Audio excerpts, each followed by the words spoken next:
Okay, let's go ahead and call this Planning Commission meeting for Tuesday, August 2nd, 2022 to order. Can we do a roll call, please? Alderperson Denham. Here. Vice Chairperson Stepp. Here. Commissioner Romine. Here. Chairperson O'Day. Here. Commissioner Davis. Commissioner Groman. Here. Commissioner Dieger. Here. Commissioner Gore. Here. We have a quorum. All right, thank you. All right, first thing on is the public comment section of our meeting. This is an opportunity for the public to speak on items that are not on the public hearing portion of the meeting. To try and stay consistent with the Board of Aldermen, myself as the chair continues to establish a 5-minute time limit for each member that would like to have an opportunity to speak. Is there anybody within the public that would like to speak today? Hearing none, seeing none, we'll move on to the next item, which is the regular agenda. First item on the regular agenda is the approval of the amended Planning Commission minutes for the May 3rd, 2022 regular meeting. Has everybody had a chance to review? Any comments, concerns, questions regarding those? I got one suggestion. I have a question on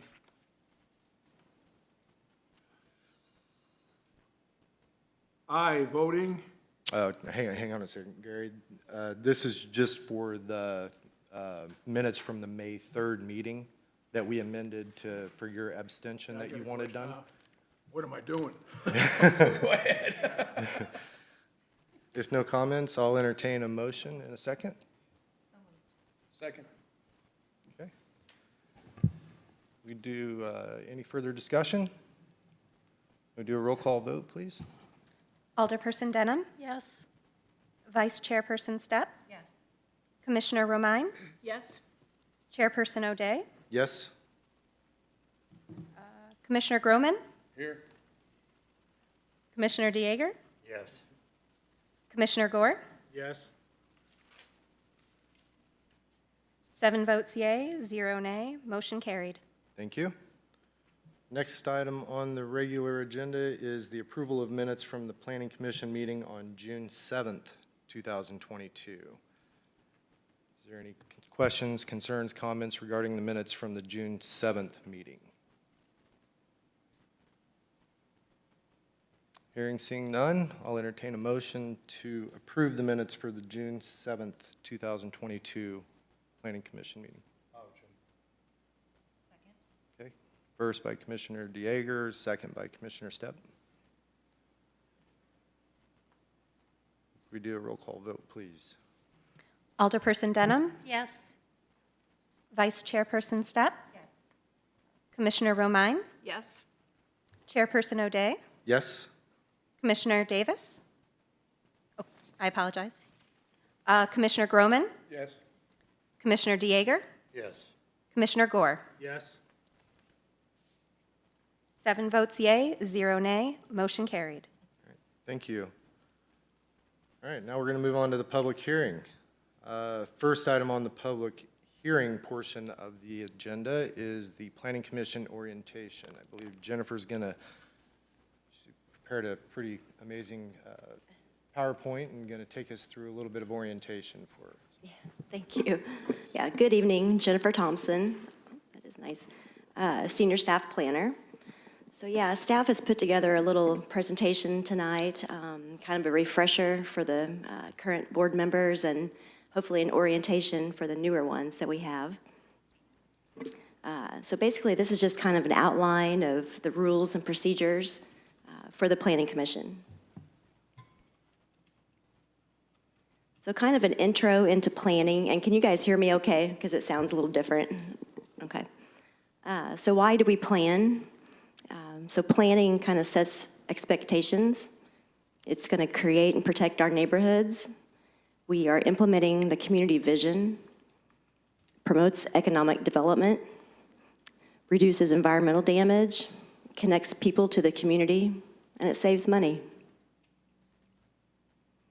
So we have the roles and responsibilities of the Board of Aldermen or City Council, and they're primarily there to set our policy. The mayor and the Board of the Aldermen will appoint the planning commissioners, and they also decide the legislative actions. So the roles and responsibilities of the Planning Commission, you guys are primarily the advisory role to the Board of Aldermen. You have responsibility for the comprehensive plan. You hold public hearings on development-related applications, and you make recommendations to the BOA. You also have the sole responsibility of approving special use permits, and then you also make recommendations for plats and ordinance amendments. So what does staff do? What are our roles and responsibilities? So we hold pre-application meetings. We call them open for business every Tuesday morning at 9 a.m.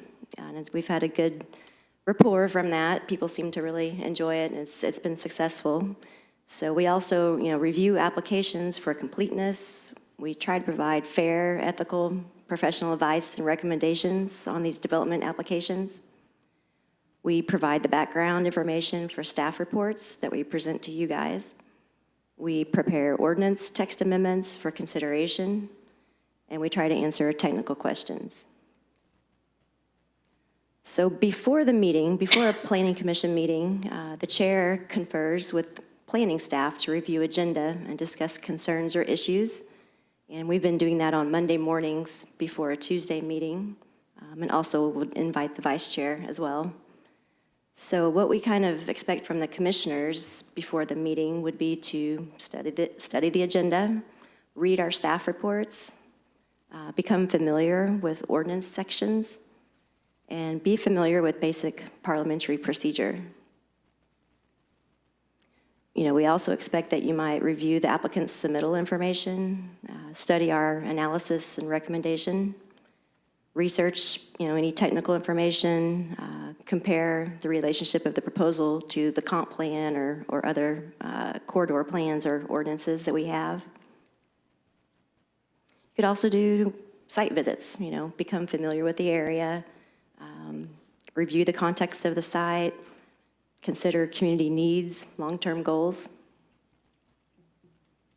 So when we get to the meeting, we have our agenda, and the chair is going to open up the meeting and note any agenda changes. The chair is going to identify item numbers under consideration, and she's going to lead the public hearing deliberations.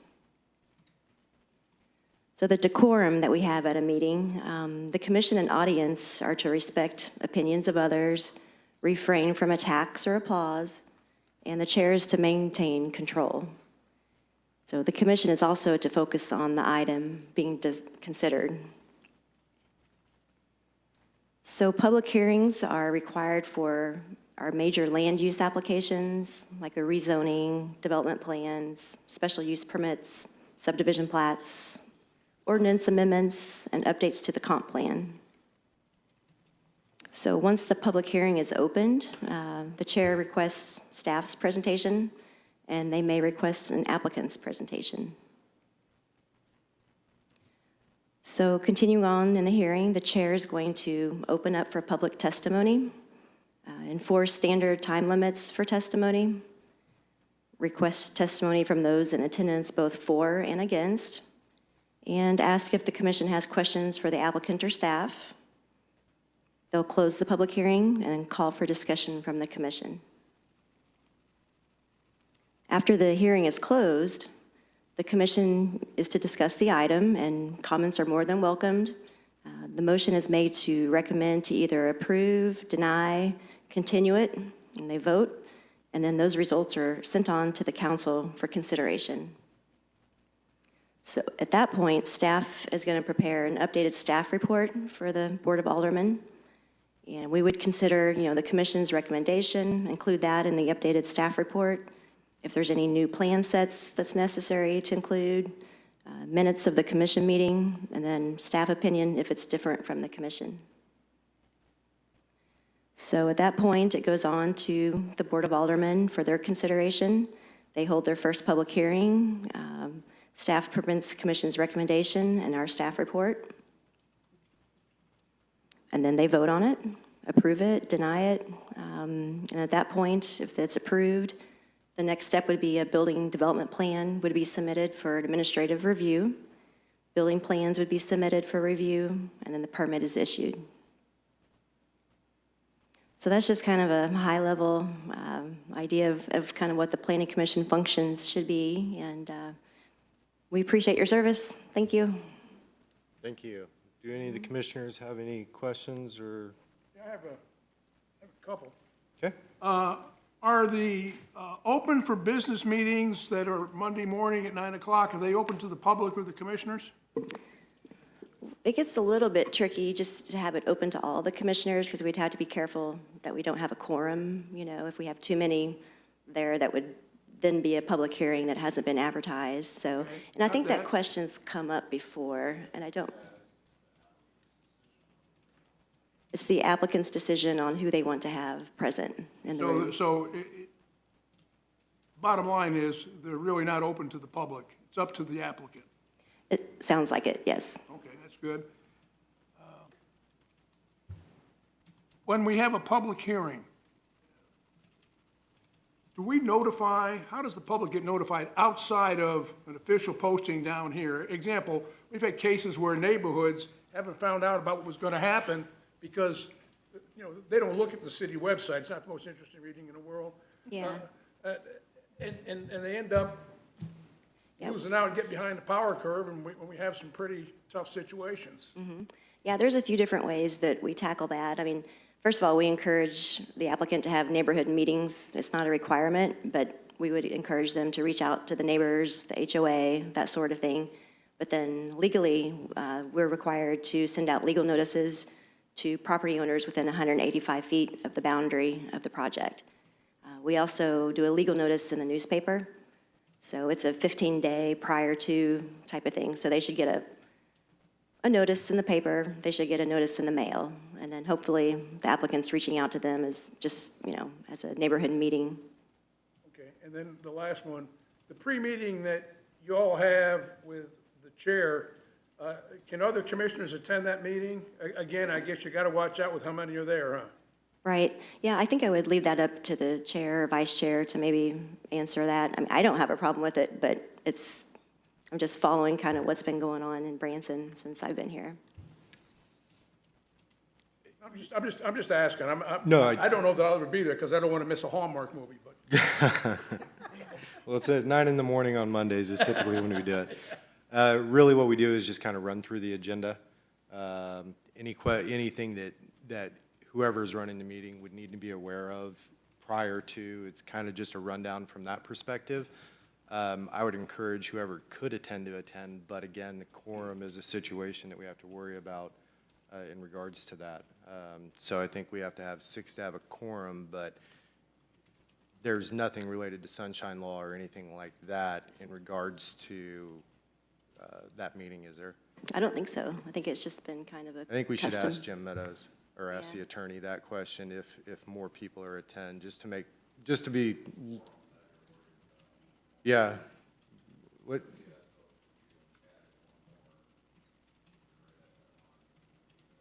Yeah, let's ask the attorney that question, if you don't mind, just to be on the I just safe want to thank you. side. It's very helpful. Thank you. Oh, you're welcome. Yeah, go ahead. Thank you. So I've got just a couple quick questions for you. This was really a good PowerPoint, and like you said, it's really a 30,000-foot level. My questions might get into a little bit of the weeds with you, so bear with me for a minute.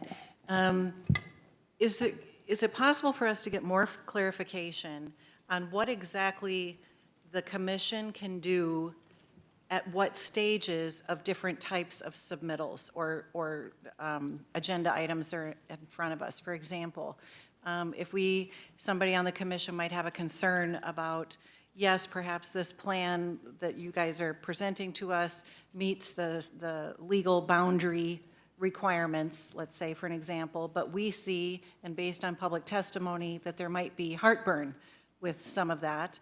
At what point are we allowed to interject and perhaps to offer amendments to that? Is it appropriate to do it, not appropriate to do it, legal to do it, not legal to do it? Those are the kinds of things that I've been puzzled by as a commission member so far.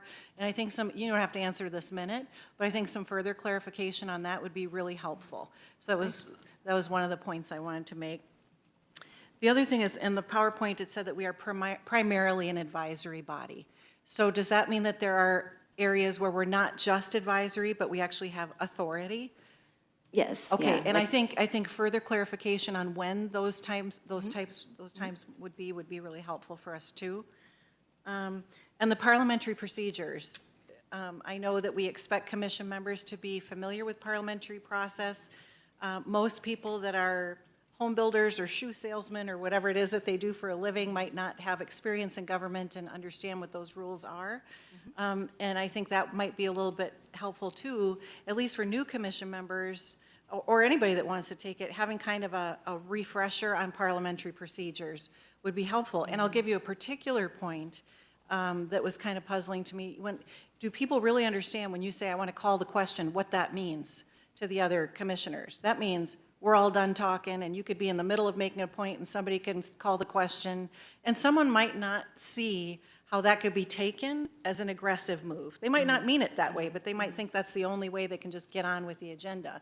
So I think it'd be helpful for us to, build our relationship together to understand maybe there's a more appropriate and softer way to say, let's move the discussion along versus calling the question on a member that's discussing. So those were some of the things I think would have been really helpful to me in the beginning and for people not immersed in government meetings that they could really benefit from. Yeah, I would agree. I think Okay. a training, a little general Parley Yeah. Pro training would be helpful. That'd be great, thank you. Great comments. I have only one comment, and it kind of carries on to, from what Commissioner Groman said. Is there an opportunity possibly for public notices to maybe be used, maybe using other outlets like social media through the city of Branson? Yeah, I know we have- Facebook page or what have you, to kind of, inform people of agenda items or so forth? I can check on that. I know we have kind of a creative services department / outreach to the public, and I can ask that gal that works in that department. I just know I haven't read a newspaper in probably 15 years, so I mean, Yeah. it doesn't, I mean, Yeah, I visit the website regularly, but I mean, Yeah. it may be another decent outlet for that if it's legally able to be. yeah. And there was one change at the former city that I was at that it was 185 feet is, I think, the state statute or something, but we extended it to 300 feet just to capture And I don't maybe think- some of those on the edge, or, we had to change the ordinance to do that, but it was And I an don't think effort. I don't think that's a horrible idea either. I think that, the more people we can get involved in close proximity to there, the better, Yep, so. I'm pretty sure that Melody puts that out on Twitter, Melody, thank you. and not everybody follows Twitter. I know that's kind of a young person's thing. Not that I'm a young person, I meant people like Chuck, but younger people. But I don't I have do a follow Twitter. her, and she puts almost everything that this city Okay. does out on Twitter. So she does make an effort, and I know it's on Facebook, but Okay. I see everything on Twitter. Okay. I think anything we can do in that regard to prevent the type of situation that happened out on Fall Creek is just one example, is well worth our time and expense. I'd rather avoid one of those than almost anything else. That, people shouldn't have to go through that. Yeah, and there was another at my former city, I was talking about speaking to the neighborhood meeting. We actually made it a requirement that they had to do that. We changed the ordinance to, you had to have a neighborhood meeting, which meant it could have been more people than just 185 feet. It could be the people that rent or, actually live there besides property owners. That's one idea, is to require a neighborhood meeting and then get the notes from it and, and have that on record for what the comments were and that sort of thing. Is that something we would want to discuss at a future meeting, put on the agenda item and really take a look at it, maybe make a recommendation to the board? I don't know, I'm just, Yeah?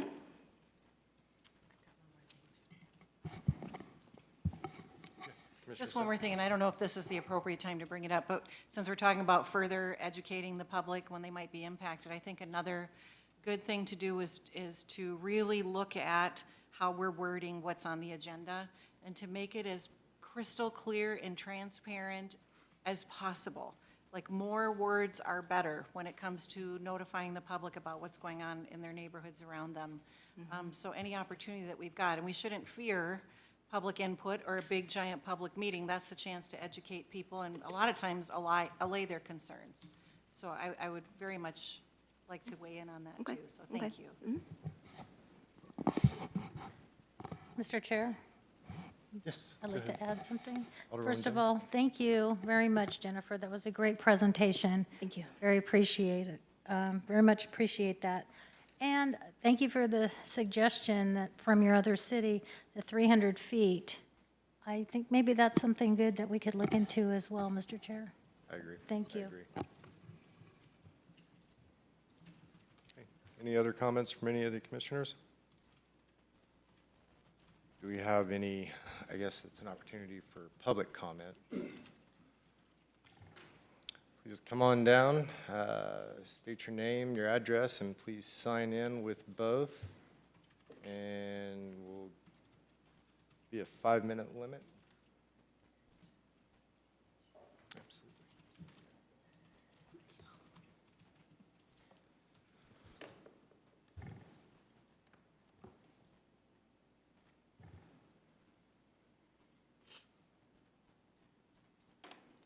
My name is, my name is Cherry Webster. I live at 118 Country Bluff Drive. I have a couple of comments, and then I have a question for Jennifer. Commissioner Groman, you commented about making notifications to the neighborhoods and to the public. The reason that Country Bluff didn't receive notifications on the zoning of Dan Ruta's project, Fountains on Fall Creek at 3855 Fall Creek Road, we were told was because the state requires notification for annexations that come before the Planning Commission and zonings that come before the Planning Commission. But for that particular project, the zoning went through the Aldermen and bypassed the Planning Commission totally, ignoring state statute and city code. And so by law, they weren't required to notify anybody in Country Bluff. And so at the first reading of that zoning by annexation, no one in Country Bluff knew anything about it until we read about it in the Branson Trail Lake News.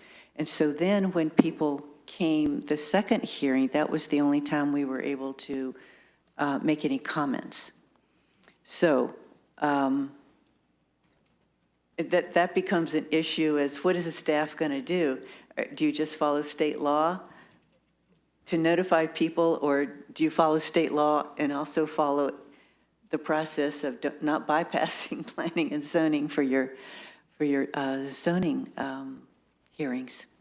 And then Commissioner Romine made a comment about Melody putting information on Twitter. I'm not on Twitter, but our neighborhood really does utilize nextdoor.com, primarily because in 2015, the whole city, all different departments, especially the planning department, came to all the formal neighborhoods and did a very comprehensive job of introducing to the neighborhoods what each department did.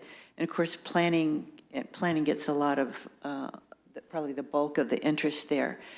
And so we got burned so often with the Ruta project that we were very active about reading the Alderman notifications, and she makes those notifications on Nextdoor, but we get nothing about the Planning Commission. We don't even know that there are any Planning Commission hearings, let alone what the topic might be. Just recently, something came out, Melody put something out, it was a calendar, I think, for the month of August that showed the different meetings, but then there was just a reference to, you can go to the agenda and meetings to get the actual agenda. But we're getting a notice every time an Alderman meeting is held, but not a Planning Commission hearing. And nor, for that matter, are we getting any notifications really for Finance Committee or Human Resource Committee. And I've had the occasion to watch a couple of those, and they're quite informative. And then lastly, I have a question for Jennifer. In your presentation, you used the term development plan, and I don't know exactly what that is. I mean, we hear about civil plans or site plans or building construction permit applications. Could you just explain what a development plan is? How does it differ from a development agreement? You know, what are the components of it? When is it submitted? And then I have one other comment. A question. Citizen serve. I just do not understand what you're trying to accomplish with that. I thought I heard someone say recently, it's really for people that want to make an application for a permit. But you can also search for a permit. But if you put, say, the street address in, like just Fall Creek Road, it'll come up with, you know, whatever projects, wherever on the road, but you only get 7 pieces of information. If you want any other information, you have to submit a records request. And then you can ask for a copy of the, say, a land disturbance or a building construction permit, whether it's approved or not, and that gives you 2 or 3 pieces of information, which is a lot more informative. And I just wonder, your IT department is probably backing up that database nightly or at least weekly. Is there a way to make a read-only copy of Citizen Serve available so that when you do a search, you can get the full, you know, all the information that's there on the 3-page application? And on top of that, there are couple of sections. One of them is called supplemental documents, and it has usually a SWIP, a link that you can click on a PDF for a SWIP or a site plan or, you know, something else. And if you could just, you know, click on those, to me, that really would be a good citizen serve, not just give me 7 pieces of information and then I have to do a records request. Okay, now you can answer that. Yeah, and I use the word development plan because that's what I'm kind of used to from where I used to be. But what I've noticed here is it's kind of called a building permit. And so the building permit that I've been seeing is, you know, it can include the civil, the engineering, the landscape plan, the parking lot, overall general site plan.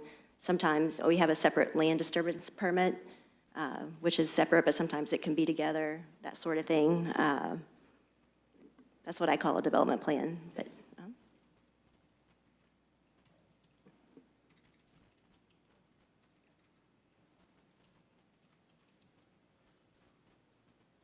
I'm going to help address just a little bit on Citizen Serve and its role and what it does for a city. So Citizen Serve is basically the document storage that's there for approval department to department.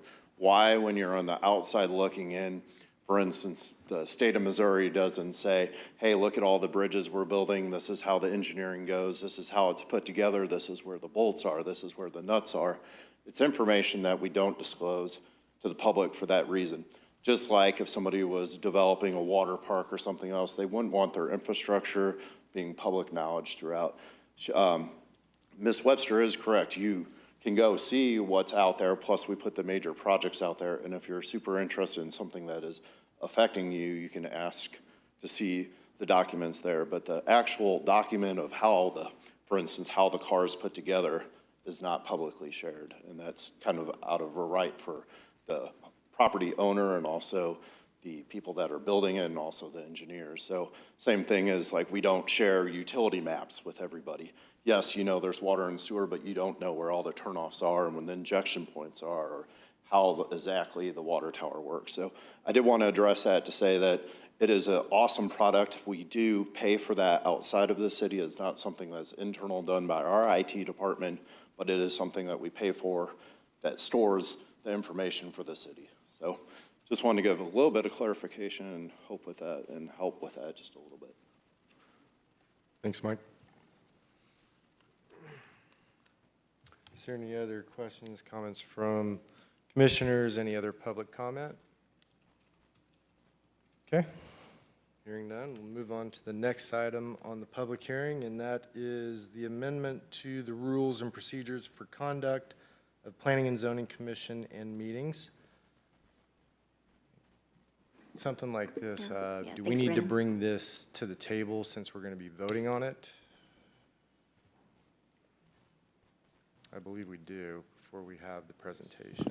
Yes, you would have to bring it to the table, and I will fair warn that, for whatever reason, hopefully, our attorney is safe and okay, but he is not in presence, so if we go too far deep, we'll just table it, and then we'll come back to it and bring it next time if we need some justification from our lawyer, so. All right, to bring this on the table, I'll need a first and a second. So moved. Okay, first by Commissioner Groman. Who is the second? I'm sorry. Commissioner Gore. Okay, Jennifer? Okay, yeah, thank you. Yeah, Jennifer Thompson, Senior Planner. Okay, I think you guys remember back in early June, staff reached out to the commission requesting suggestions for revisions to our, I call them bylaws, but I think they're technically called rules and procedures. And we did hear from a handful of you guys with some suggestions for revisions, so we appreciated that. Also heard from our attorney, Jim Meadows, staff, and then our Branson resident, Ms. Cherry Webster. So what we've done since then is just we've revised the rules and procedures based on the suggestions and the feedback. So in our staff packet that I provided, we had a red line version that I think you probably saw, and then we had everybody's comments from what they suggested, and then we had a clean version of the document. So I'm really just kind of here, I mean, in my staff report, I just kind of had a brief, went through the whole thing of the major revisions that we made, just kind of highlighted them, bullet points. But other than that, if you just want to go through it, or if you have questions, I'm just kind of here to help that along. I think it would be beneficial to go through all the major points that Okay. were brought up or changed, and then we can ask questions as we get to those points, or we Okay. can wait until the end, whichever, probably best to. I can just go through it, yeah. Probably best to ask questions at those points. Okay. Yeah, so a lot of this was just, Can I ask oh, Can excuse we me. ask the question when we're looking at it? It's That's- fresh in our mind. Yeah, that's why I was saying, Oh, at okay. those I'm points, sorry. it's better that way, so that we're all at that Sure. spot, and we don't have to go fiddle back around on it. Okay. Yeah, a lot of this was just kind of clerical, type stuff. But anyway, so the first one was at the statement of purpose. We added the statement of purpose just to kind of, I don't know, start it off, I guess, which is that first red paragraph. It just kind of outlines that we're, pursuant to the Chapter 89 of the Revised Statutes of Missouri and Chapter 94 of the Branson Municipal Code, which we do have some ordinance language in Chapter 94. We also added, we clarified about the most current edition of the Robert Rules of Order, which is the Parliamentary Procedure that was suggested by our attorney, just to keep it, I guess, clear. The organization section, we had several comments from commissioners to try to change it to 10. We did look at our Chapter 94 ordinance, and it actually, this is verbatim what it says in Chapter 94. So we stuck with that, but did change it to 11 instead of 12. Oh, wait, do you have a question? I do have a question on that one. Probably my biggest question on that is, it states that the planning commission shall consist of 11 members, including the mayor, if the mayor chooses to be a member. It doesn't state in there anywhere when or how the mayor chooses to be a member. So if, the mayor chooses to be the member when they're elected, is it at the same time as appointment of the alderman or alderwoman representative? Does the mayor have the opportunity to just come to the meeting and be a member at that time, or what is the process? I think we need additional clarification on that. Okay, yeah, I would Or- agree. And I don't know if anybody has any historical knowledge of how it's worked in the past here with the mayor or not, but I can inquire with our administration. I think the biggest benefit to it is for all of the commissioners to know that the mayor is a part of the commission, that the community members know, citizens know that he's a commission member by being stated on the website, because, for example, Human Resources, Finance Committee, those things, he is a member on those commissions. So I think it needs to mimic that, and we need to designate what that can be.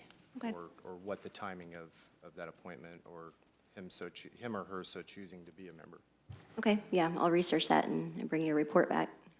And if they're a member, are they just like us, expected to attend meetings, et cetera? If he becomes a member, Oh, boy. he buys into the whole plan, or Yes, sir.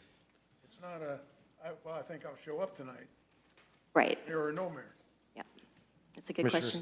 Commissioner Stepp, I think, also had a, So you mentioned that when you were discussing the 12 to 10 to 11 that you settled on, even the 11 is a change from what you were referring back to?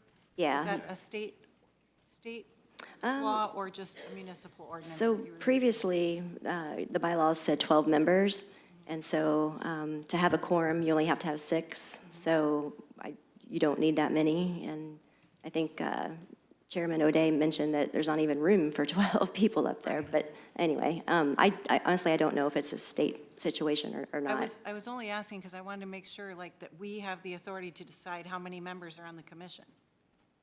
I'm assuming the lawyer probably looked at that and said they can pick, if they want to have 5 members, we could decide to have 5?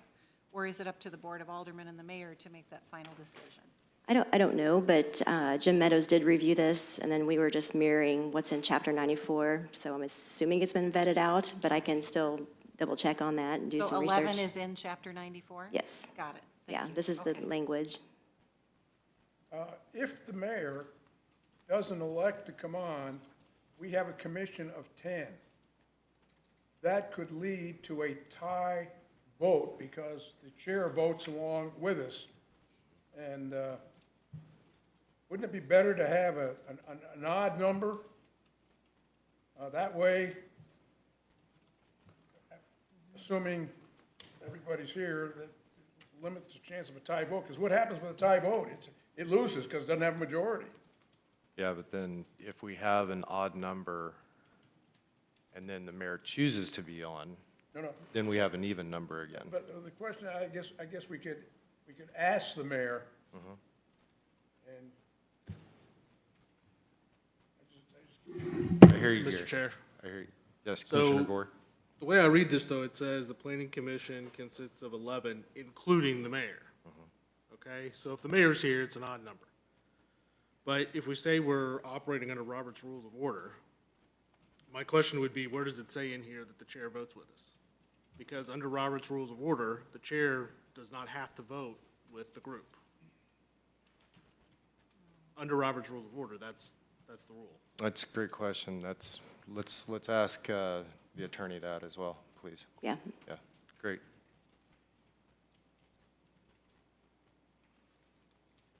Any other questions on that one?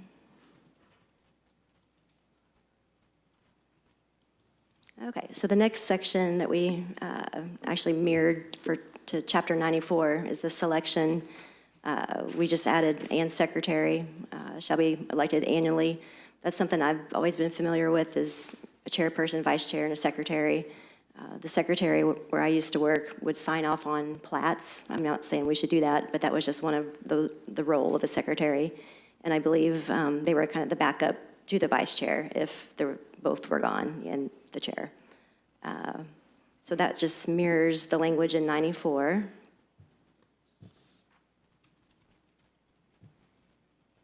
So that means if and when this moves forward, we'll have to do an election of a secretary then. Correct. Okay.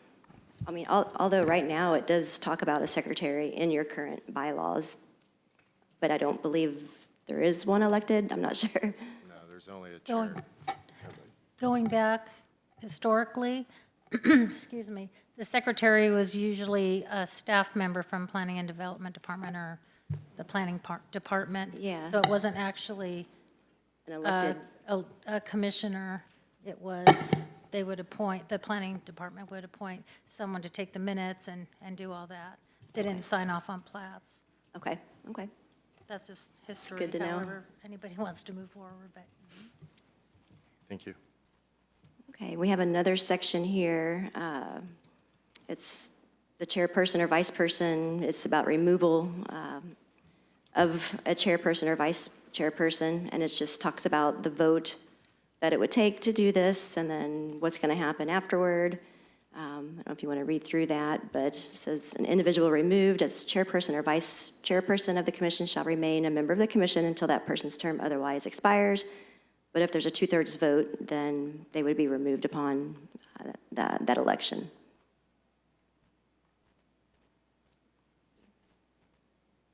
Yeah, we've just got some other minor revisions, colons, ands, old references to old code.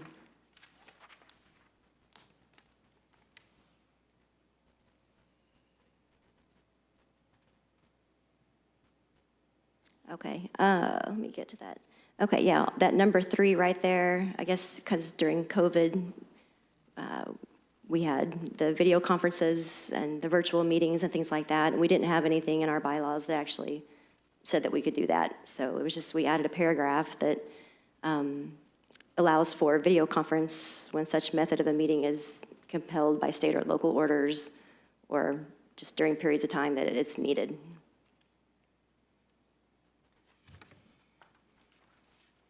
I think we were just doing some rewording on that special meetings one. I know we've kind of gone away from the special meetings, but we wanted to leave that in there just for the opportunity in case we wanted to have one. Let's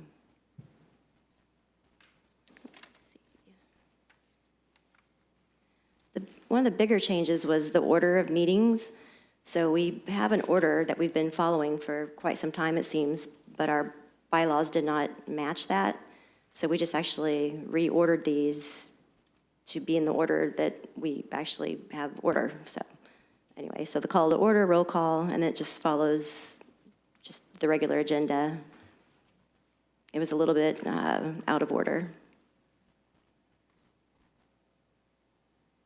And we combined some of the separate, order. We combined it into have some bullet points there.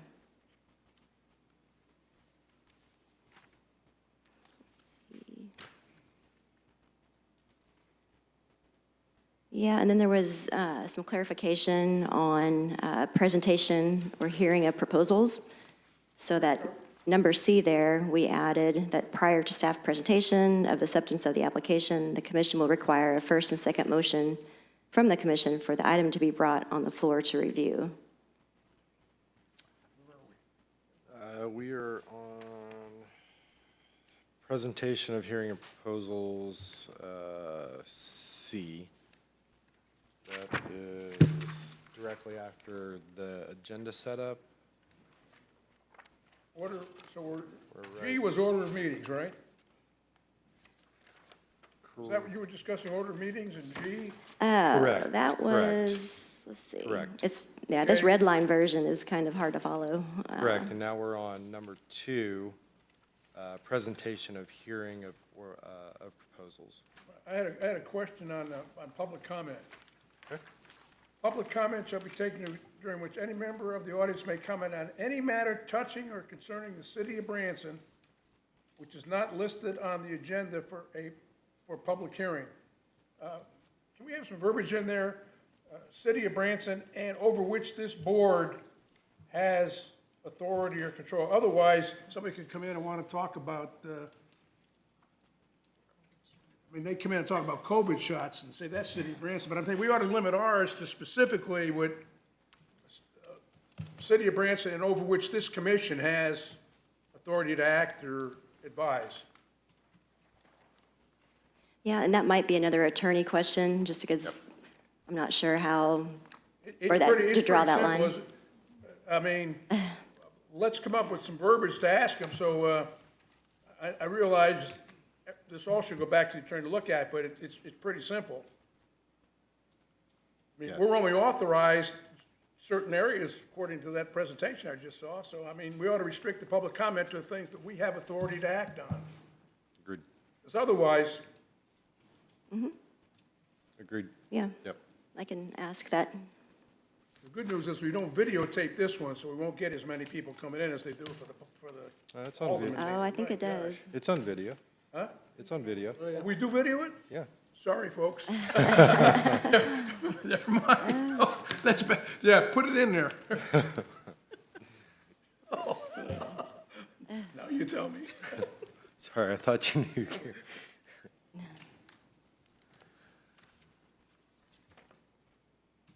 Okay, so we talked about the motions, some more clerical stuff. we kind of got rid of some language just to make it a little, to kind of clarify. It was, didn't really need to have all the verbiage.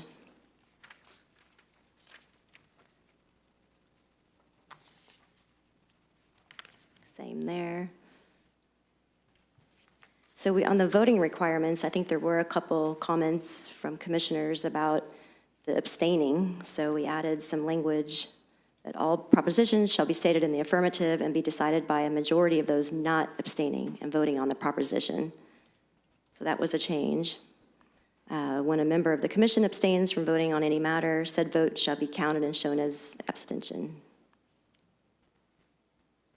Commissioner Groman, did you have something you wanted to comment on that from earlier? No, that the voting? extension is fine. That's Okay. in accordance with the Attorney General's opinion. Oh, that's great. Okay, We're actually better than the board in that. okay, great.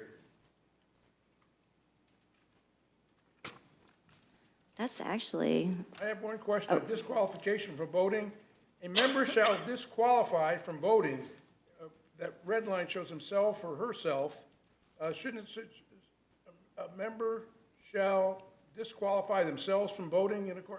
Is there a word missing there? I don't know. I just want to make sure. let me go back up there. Number 3, a member shall disqualify.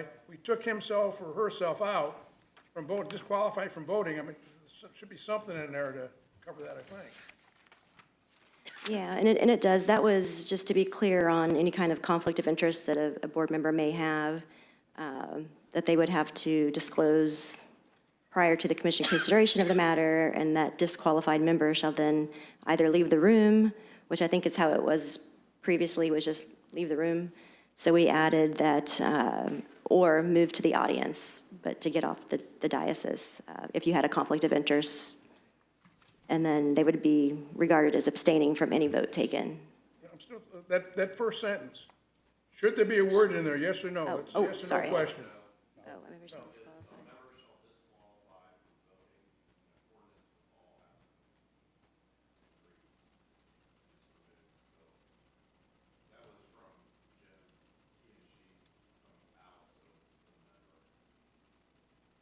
Would it make sense to see if a commissioner, It seems like there ought to be a word in there, just like disqualify, just as, I mean, that means nothing to anybody reading it. Yeah, it's not grammatically correct. Yeah, And it's just a grammatical thing. Agree with you, and you have to confess yourself that you can't say, hey, Chuck, I don't think you should vote. Chuck Right. needs to say, I'm not gonna vote, so. Yeah, the word However that should be disqualify worded. is not Okay. correctly formatted there. So it needs to, a member shall disqualify themselves That would be, a word in, that's good, that's something. Okay. or some other. Herself back in there. Yeah. Just put himself or herself back in there. That's, I know he's trying to condense words, and we always appreciate that. But Yeah. I agree, grammatically, there should be. Okay. What are you disqualifying? You're disqualifying himself or herself. Right. Yeah, that does make sense. Okay. I think that's actually about it. The rest of it was just some grammatical stuff that hopefully is correct.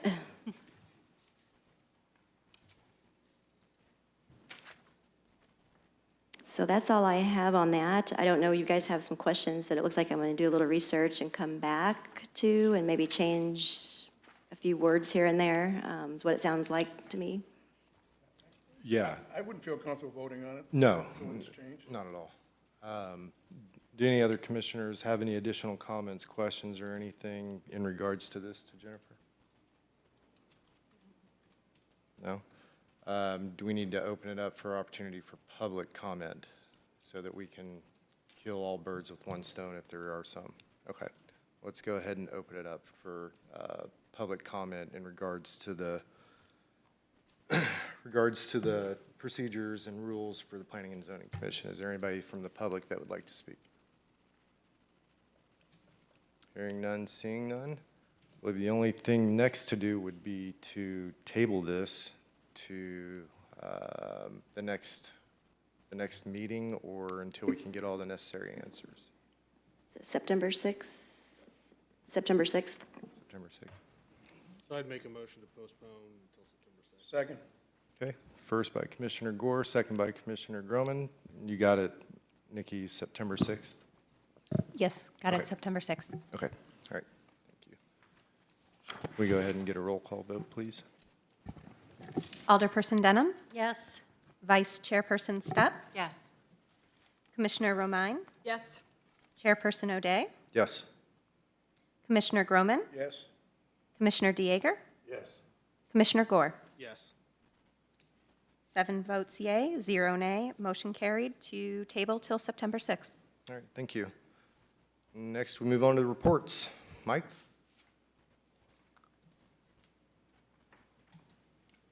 First and foremost, I want to thank you all for taking the time to review that and we put it all together, and that went way better than I expected it to. So a little bit of cleanups, and hopefully we'll bring it back to you with a couple of grammaticals and a little bit there. So super excited about that. Thanks for moving us forward with that.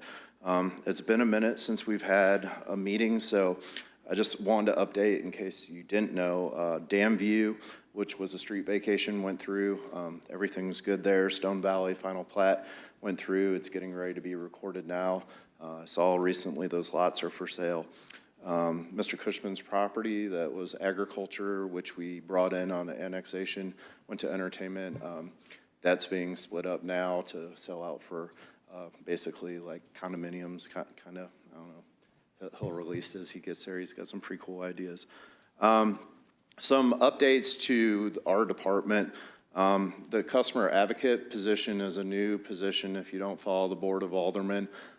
Basically, they've taken a position that we have there, and they're providing somebody that the community can directly call into, and they will have the lateral ability to go through the department and say, hey, how can we help this person get from point A to point B the most efficient way and take care of business that needs to be done. Not always will the answer be, yes, this is the way to do it, but it's somebody that you can call, or the mayor can call, or alderman can call that can say, hey, do you have some time to research this with us, and let's take a look at that. So that position is posted online. It's a high-paying position. It's been out a little bit for a couple weeks, and hopefully we get some more applicants so we can choose somebody that really will fit that role.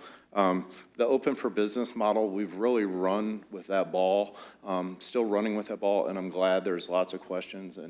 And so what I want to highlight is that we use it as an instrument to get people where they want to be. So I appreciate some of the comments today that, hey, can we come to it? Can we do it? You know, we do have a lot of large businesses and investors that'll come in, and they don't want anybody to know anything.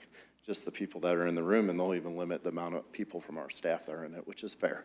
So we like to protect that process because that process does bring a lot of money and development to the city. We did a lot of web page cleanup for the department, the planning department that's there. That's back in full force, as you see and as you walk by. We remodeled, again, the front to a customer service kind of friendly area. I like it. It works really well, and we're going to fill those positions as needed up there with smiling, happy faces. So we have had a little bit of movement of staff.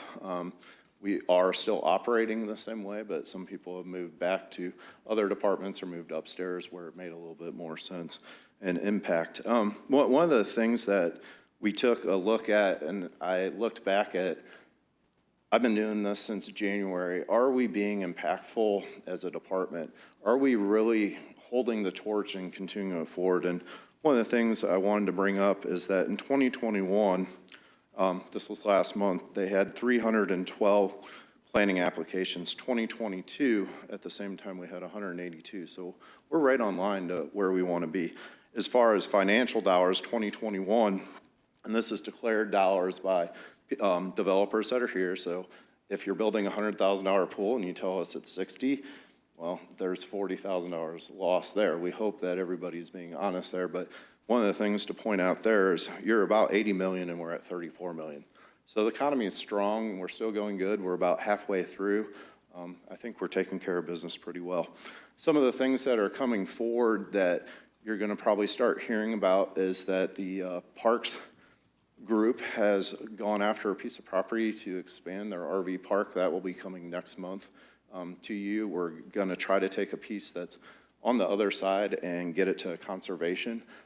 area where they can develop the RV park and make it a little bit better. So that's super exciting. We finished meeting today with a name that should sound kind of familiar to you, is Branson Vineyard Village. So the north part of Epps, our developers have purchased or have purchase agreements on it, and we accepted the proposed PD today. They got their red line version back tonight, so hopefully if everything's going well, we'll have that next month. So that's just a little bit of update of where we've been, where we're going, and what we're doing. So thank you all for your time. Thanks, Mike. Any reports from any of the commissioners? Hearing none. Next item would be adjournment. Okay, first by Commissioner Groman, Second? second by Commissioner Stepp. Get a roll call vote? Alderperson Denham. Yes. Vice Chairperson Stepp. Yes. Commissioner Romine. Yes. Chairperson O'Day. Yes. Commissioner Groman. Yes. Commissioner DeYager. Yes. Commissioner Gore. Yes. 7 votes yea, 0 nay. Motion carried. Meeting adjourned at 6:56 PM.